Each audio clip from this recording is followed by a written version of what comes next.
इस खबर के प्रायोजक हैं एएस ब्रांडेड लॉटवाला, लाल क्वार्टर, कृष्णानगर, दिल्ली। यूनानी उपचार जनता के द्वार मिशन 2025 के तहत ऑल इंडिया यूनानी तिब्बी कांग्रेस ने देश भर में करीब 100 कैंप लगाए। हैरत की बात तो यह है कि जो इन्होंने अपना टारगेट फिक्स किया था, उस टारगेट से पहले ही ये कैंप लगा लिए गए। अभी हमारे साथ बात करने के लिए मौजूद हैं ऑल इंडिया यूनिटी कांग्रेस के secretary general doctor Syed Ahmed Khan. उनसे जानेंगे कि किस तरह से ये टारगेट अपना इन्होंने अचीव किया और आगे किस तरह की रणनीति तैयार की जा रही है कि ऑल इंडिया यूनिटी कांग्रेस घर घर तक यूनानी को पहुंचाए और लोगों को उसका फैज पहुंचाए। जी डॉक्टर साहब, हम ये जानना चाहते हैं कि आखिर आपने इसका टारगेट क्यों फिक्स किया और आखिर क्या आपके दिमाग में मंशा थी कि इसको हम लेके चलें यूनानी उपचार जनता के द्वार मिशन 2025। असल में एक स्लोगन दिया गया था बहुत पहले ही कि हर घर यूनानी हर घर नूरानी, मतलब हर फर्द को सेहत। और ये हुआ था कि इसको हम अचीव करने के लिए क्या आसान तरीका अख्तियार करें। चुनांचे इलेक्शन जो 2020 का हमारा हुआ, उस वक्त प्रोफेसर मुश्ताक अहमद जो सदर मुंतखब हुए, उनके सामने ये बात आई कि आवाम के सामने जाने के लिए और हुकूमत तक अपनी बात पहुंचाने के लिए सबसे मौसर रास्ता अगर है तो फ्री यूनानी मेडिकल कैंप, ये ज़्यादा अच्छा होगा। चुनांचे इसमें तय हुआ कि 2025 तक हम जो है कम से कम 100 कैंप लगाएं और बड़े कैंप लगाएं, हर बड़े शहर में लगाएं।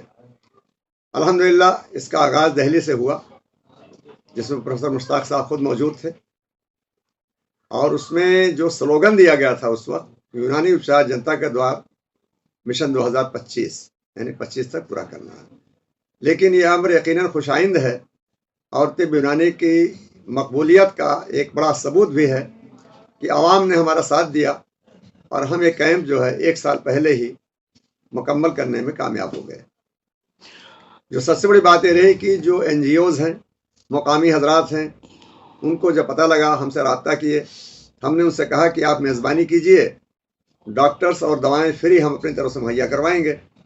इसमें बहुत सी कंपनीज भी रही हैं, जिसमें रेक्स रेमडीज़ है, सदर रेमडीज़ है, सदर दवाखाना, और इसके अलावा जो दहलवी रेमडीज़ ने भी साथ दिया हमें।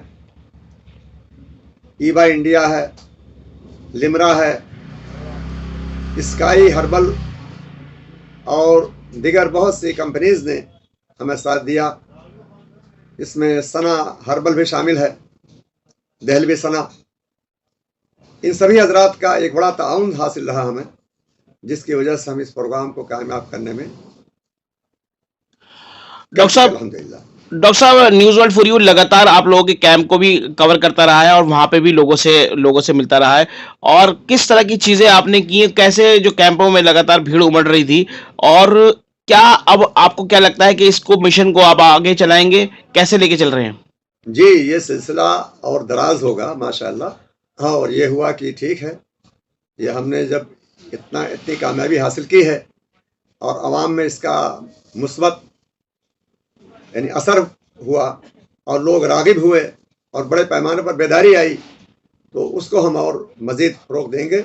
और अल्हम्दुलिल्लाह हम इसको अब नए सिरे से जो सर्कुलर जारी होगा हमारा तिब्बी कांग्रेस का, वो तमाम स्टेट के लोगों के लिए होगा कि वो भी इसको और मज़ीद फ़रोग़ दें। डॉक्टर साहब, बात की जाए, आपने कैंप का सिलसिला जो है दिल्ली से शुरू किया और 100वां कैंप भी जो है दिल्ली में ही होगा इसका, जिस तरह की जानकारी अब तक मिल रही है।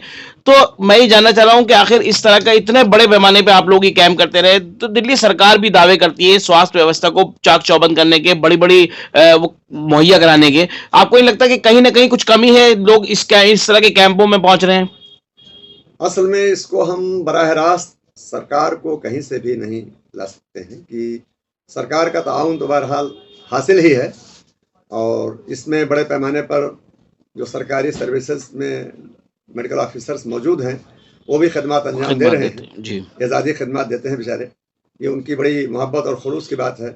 अब सिस्टम के तय उनकी मोहब्बत का एक बड़ा सबूत ये भी है कि नौकरी करके घर नहीं बैठे हैं, बल्कि मैदान में भी आ रहे हैं, अपना कीमती वक्त वो हमें दे रहे हैं। जो हफ्ते में एक दिन छुट्टी का दिन है, अपने बाल बच्चों के लिए, अपनी ज़रूरत के पूरे करने के लिए, उसमें भी वो बेचारे हमारे साथ आ रहे हैं। तो ऐसा है कि लोगों की जो रग़बत है सरकारी सतह पर भी वो है। और कई जगह देखा हमने कि महकमा आयुष ने खुद सपोर्ट किया है। और अभी तेलंगाना स्टेट में जो हुआ है प्रोग्राम, 2 बड़े कैंप लगे हैं, मेगा कैंप जी, जिसमें तकरीबन 2000-2500 लोगों ने इस्तेफादा किया। और उसमें सेंट्रल रिसर्च इंस्टीट्यूट जो है सीसीआरएम का हैदराबाद में वाक़, और उसके अलावा तेलंगाना आयुष महकमा की जानिब से भी हमें स्टाफ और दवाएं दोनों मिलें। और दिल्ली में भी है, ऐसा नहीं है कि सपोर्ट मिलता है पूरा। और हम उम्मीद करते हैं कि ये सपोर्ट हमें मिलता रहेगा और यही सिलसिला उत्तर प्रदेश, राजस्थान, मध्य प्रदेश, महाराष्ट्र, बिहार वगैरह में भी रहेगा इंशाल्लाह। डॉक्टर साहब, यूनानी को लेके आम आवाम से किस तरह का आपको मैसेज है? आम आवाम को ये मैसेज है, सबसे बड़ा ये साइंटिफिक तरीका इलाज है, सदियों पुराना आजमाया हुआ है। और कहते हैं आजमाने को क्या आजमाना, ये बहुत बड़ी बात है, इसमें लोग ट्रस्ट करते हैं। और सबसे बड़ी बात यह है कि मुकम्मल तौर पर ये किसी मजहबी लिबादे के बगैर खालिस साइंटिफिक बुनियाद पर यह तरीका कायम हुआ है, इसका इस्तेहकाम है।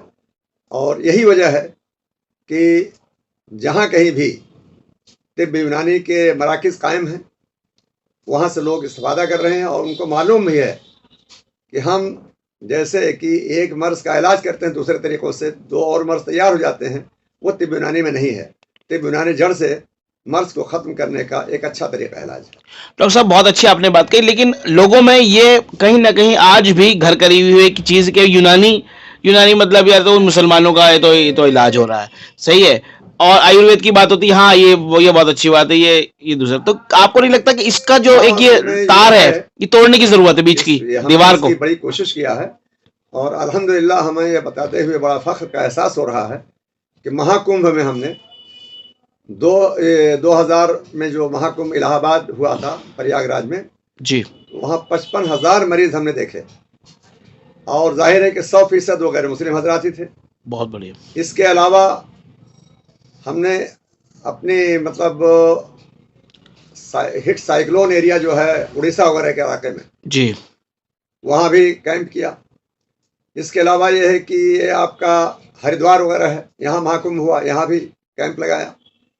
तो ऐसा कुछ नहीं है, वो जो लोगों में कुछ नए रोज होते हैं जी, हर जगह है, उसके लिए हमें कुछ कहने सुनने जरूरत नहीं, लेकिन अवाम उन्नास को फायदा चाहिए, बिल्कुल, और बेज़रर फायदा चाहिए। और यही वजह है कि भारत सरकार ने भी और सूबाई हुकूमतों ने भी तमाम बड़े हॉस्पिटल्स में जिस तरह आयुर्वेद का सेंटर है, वही यूनानी का भी सेंटर कायम किया। तो कहीं ना कहीं सरकारों से भी आप अपील करते हैं कि और ज्यादा यूनानी को जो है फरोग देने के लिए जी, ये तो जरूरत ही है और बहुत ज्यादा जरूरत है, बल्कि अभी हम पीछे हो गए हैं। खास तौर से मरकजी हुकूमत से हमारी अपील है कि वो जिस तरीके से आयुर्वेद की कई सारी यूनिवर्सिटीज़ कायम हो चुकी हैं, तो कम से कम यूनानी की एक यूनिवर्सिटी कायम हो और हमारा एम्स यूनानी भी कायम हो, जिस तरह आयुर्वेद एम्स कायम हो चुका है दिल्ली के अंदर। क्योंकि दिल्ली में हमारा कोई बड़ा मरकज़ नहीं है, तो हमारी गुजारिश होगी मरकजी हुकूमत से कि वो जो है दिल्ली के अंदर भी एक बड़ा मरकज़ कायम करें। डॉक्टर साहब, तिबिया कॉलेज को लेके आप लगातार मांग उठाते रहे हैं, आपको नहीं लगता कि उसको एक बार दोबारा से उसके रिवाइव करने की जरूरत है और उस मांग को आगे बढ़ाने की जरूरत है?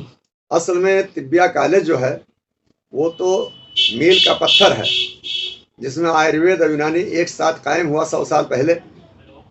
और वो उस ज़माने में आयुर्वेद की और यूनानी की हैसियत बिल्कुल ज़ीरो सी हो गई थी, क्योंकि जो साइंटिफिक तौर तरीका था उस लिहाज से पढ़ाई लिखाई नहीं हो रही थी।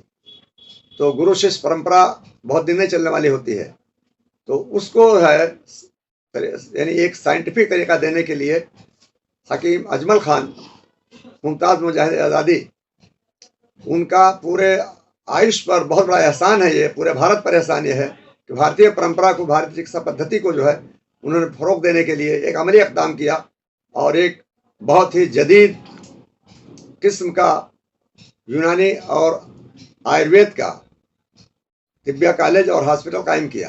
और एक बड़ी ओपीडी थी, उसमें आईपीडी आज भी है, और उससे आज यूनानी के नाम पर दिल्ली के अवाम जानते हैं कि तिबिया कॉलेज में इलाज होता है यूनानी का। डॉक्टर साहब, आप यूनानी की बात कर रहे हैं और हकीम अजमल खां को हम किसी भी तरह से नहीं बोल सकते, लेकिन सरकारें कहीं ना कहीं उसमें पीछे हैं। आपकी मांग भी रही है और न्याय कांग्रेस भी लगातार मांग करता रहा है। मांग क्या, ये तो हुकूमत को आज खुद ही ये काम करना चाहिए। और अभी हमारे एक प्रोग्राम में एक एमपी साहब आए थे, सहारनपुर से सांसद हैं इमरान मसूद साहब।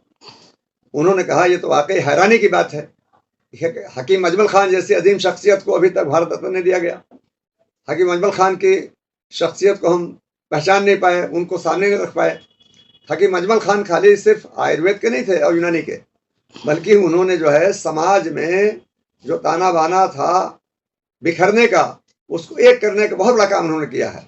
जैसे बच्चों घर बनाया, तो उसमें उन्होंने गैर मुस्लिम हजरात के लिए जो है स्वामी श्रद्धानंद साहब को मोटिवेट करके, उनको ताउन दे करके एक अनाथालय आर्य समाज यहाँ कायम किया, दरियागंज में कायम है, सब देख सकते हैं।